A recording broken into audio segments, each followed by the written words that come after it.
first scream was muffled, coming from inside the polished wooden coffin. A sharp, panicked sound that shouldn't have been there at all. Then came the scratching fingernails scraping against the inside of the lid. The family stood in silence around the grave, dressed in wedding red instead of funeral white. They heard it. Everyone heard it. But tradition demanded they pretend they didn't. This was a ghost marriage, a minghun, and in this rural village decades ago, they believed some horrors were necessary to maintain peace.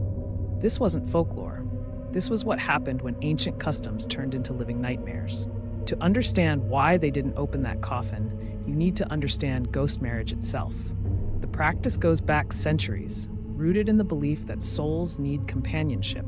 An unmarried spirit, especially a young man who died unexpectedly, was thought to become lonely and restless. This wasn't just sadness. A lonely spirit could become a troublesome ghost, bringing misfortune, illness, and bad luck to their living family. They might haunt the household, disturb the peace, and prevent the ancestors from resting properly. So families arranged marriages for their deceased sons. It was about maintaining harmony between the living and the dead, fulfilling filial duties even after a child was gone. The rituals mirrored a traditional wedding, complete with a matchmaker, negotiations, and a ceremonial exchange. There was a bride price involved, money or goods transferred from the groom's family to the bride's. This is where the practice took its darkest turn, because sometimes the brides weren't already deceased. In some desperate cases, a living woman was married to a dead man. Her family, often poor and struggling, would accept the payment. In their minds, they were securing their daughter's future and appeasing a powerful family. They told themselves she would be cared for, that she was performing a sacred duty. They convinced themselves it was for the greater good, a necessary sacrifice to keep the spiritual balance. A practice meant to prevent horror would soon create its own. The family in our story was wealthy. Their son, their only heir, had died suddenly from a fever just weeks before his planned wedding. His parents were devastated, but their grief was quickly overshadowed by fear. Fear of his lonely spirit, fear of the chaos he might unleash from the other side. They consulted elders and a local spiritual medium who confirmed their worst worries. Their son was restless. He needed a bride. They found their answer in a village several miles away, a family with many mouths to feed and a daughter of marrying age. Their circumstances were difficult, and the offer presented to them was impossible to refuse. The wealthy family promised financial security, a dowry that would lift them from poverty, a guarantee of future support. It was an arrangement that solved everyone's problems. Everyone, that is, except the bride. She was terrified. The idea of being bonded for eternity to a corpse, of becoming a widow before she was ever a wife, filled her with a deep, primal dread. She pleaded with her parents, her objections met with stern faces and firm words. The pressure was immense. It wasn't just about the money, it was about obligation, about not shaming the family, about fulfilling a role assigned to her. It is for everyone's good, they told her. It is an honor. Her fear was dismissed as childishness. On the day of the ceremony, they made sure she was compliant. They prepared a special tea, laced with herbs to calm her nerves, to make her drowsy and pliable. She was dressed in a lavish red wedding gown, her face painted with bridal makeup. To the guests, she looked serene, a beautiful bride accepting her fate. They didn't see the glassy look in her eyes, the slight sway in her posture. They carried her through the rituals, a silent, drugged participant in her own wedding to a dead man. The procession to the burial ground was a macabre celebration, full of music and cheerful noise designed to drown out any other sound, to convince everyone this was a joyous occasion. But the real horror was just about to begin. They carried her to the family plot, the red silk of her gown a shocking slash of color against the brown earth. The ceremony was a perfect mirror of a real wedding, but every detail was twisted. Instead of a bedchamber, a freshly dug grave waited.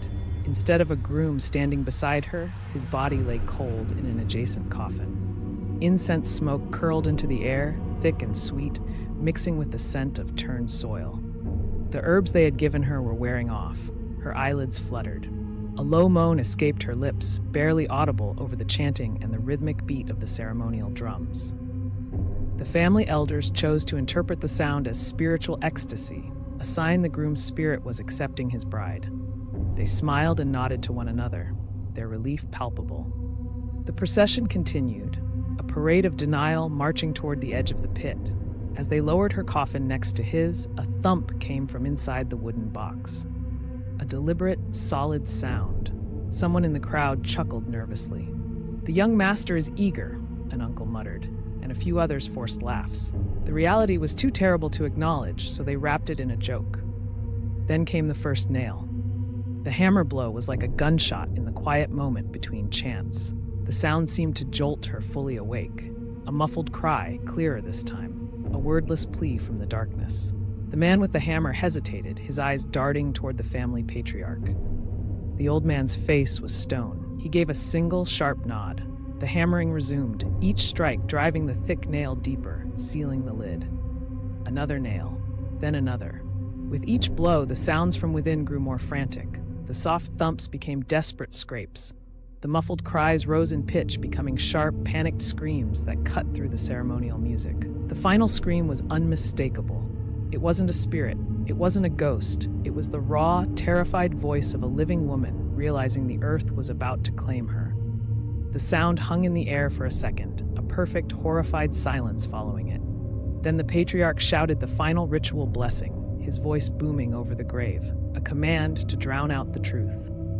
Dirt began to rain down on the polished wood, a soft, shushing sound that slowly, relentlessly buried the screaming. For 3 days, the family compound was silent. Nobody spoke of the sounds. Nobody mentioned the screams. They went through the motions of mourning, but a new, heavier silence had fallen over them. It was the silence of a shared secret, a collective agreement to forget what they had all heard at the graveside. But outside their walls, the village was already whispering. The servants had talked. The musicians had heard. The story began to spread in low voices in the market and over evening meals. They buried her alive. Then the strange occurrences began. It started with the family dogs. They would gather at the edge of the burial plot at night, howling at nothing, their hackles raised. Then the family members started waking up with deep, ragged scratches on their arms and legs, as if unseen nails had dragged across their skin in the dark. The patriarch's wife fell ill with a sudden fever that no medicine could break. In her delirium, she would scream about the dirt in her mouth, choking her. A woman in a torn red wedding gown was seen walking the path to the gravesite at dusk. She would never turn around, but those who saw her from behind said her hair was caked with mud and her hands were raw and bleeding. The worst was the sound. On still nights, when the wind died down, you could hear it from the family plot. Not a scream anymore. Something worse. A soft, endless crying. And underneath it, a faint, persistent scratching. It was the sound of someone who had given up on shouting and was now just trying to dig her way out. The haunting wasn't confined to the family. The entire village felt a shift. Crops near the burial ground withered for no reason. A pervasive sense of dread settled over the community. The ghost marriage, meant to bring peace and prevent a haunting, had instead created the most vengeful spirit imaginable. They had not placated a lonely soul. They had created a furious one. A woman betrayed by everyone she knew, buried alive by tradition and fear. Her anger didn't just haunt her new family, it seeped into the very soil of the village, a permanent stain on the land and on the conscience of everyone who stayed silent. Time eventually forced a reckoning with these practices. As modernization reached even the most remote villages, stories like this one began to circulate beyond their local contexts, shocking a wider audience. The legal system started to intervene, explicitly banning forced ghost marriages and prosecuting those who participated in them. What was once accepted as a necessary, if grim, tradition was now seen through a different lens, one of basic human rights and cruelty. The psychological impact on these communities ran deep, lingering for generations. It created a cultural memory stained with guilt and unspoken trauma.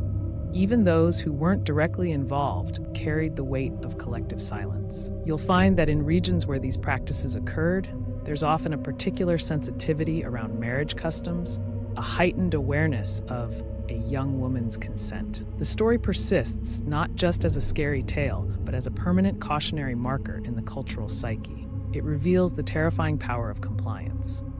how an entire community can convince itself that an obvious horror is actually a sacred duty. The line between tradition and nightmare is often just a matter of who has the power to define what's normal. This story forces us to ask when respect for the dead crosses over into violence against the living, and why fear of a hypothetical spiritual consequence can feel more real and urgent than the suffering of a person right in front of you. This story resonates because it taps into a universal fear, the terror of being trapped, of screaming and not being heard, of being betrayed by the very people meant to protect you. We've all had nightmares about that. It shows how cultural practices, even those born from a desire for order, can curdle into absolute nightmares when they stop seeing people as human beings. The real horror isn't the ghost. It's the living people who heard the scratching and chose to hear something else.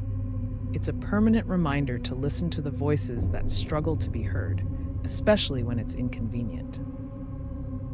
If you want to understand more true horror stories from within Asian traditions, make sure to subscribe to Voices of Fear. We uncover the real stories behind the legends.